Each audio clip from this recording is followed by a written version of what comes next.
Now at 11, breaking news. Ukraine under attack. Explosions heard across the country tonight as the Russian offensive begins. Now President Vladimir Putin issuing a dire warning toward the West. We say good evening to you. I'm Ryan Yamamoto. Tonight's shelling has been reported in at least a dozen different locations in Ukraine. And Russian tanks are rolling across the border. And I'm Elizabeth Cook. President Biden swiftly condemning Russia and issuing a warning of his own. Reporter Deborah Alfarone is at the White House with the very latest tonight. Russian President Vladimir Putin announced in a televised address he has ordered a military operation in eastern Ukraine. He said there's no goal to occupy Russia's neighbor, but he warned if other countries attempt to interfere, there will be consequences they have never seen.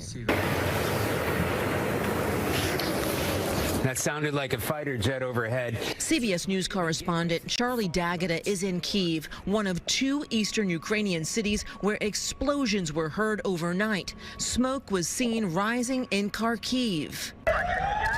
A 30-day state of emergency went into effect Tuesday night in Ukraine. Military reservists were called up. Результат – тишина.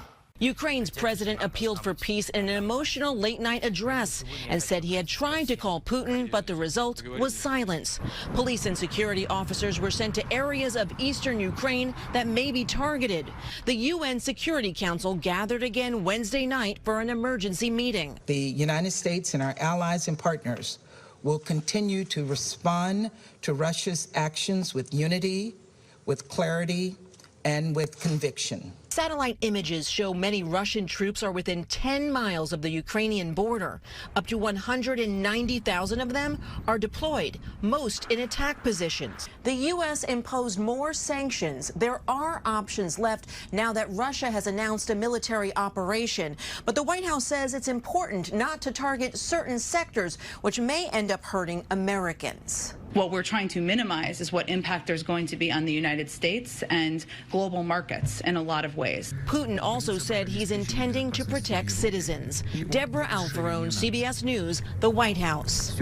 Tonight's developments already impacting the financial markets. Oil prices now topping $100 a barrel over worries about the disruption in the supply chain. And Dow futures are down more than 600 points.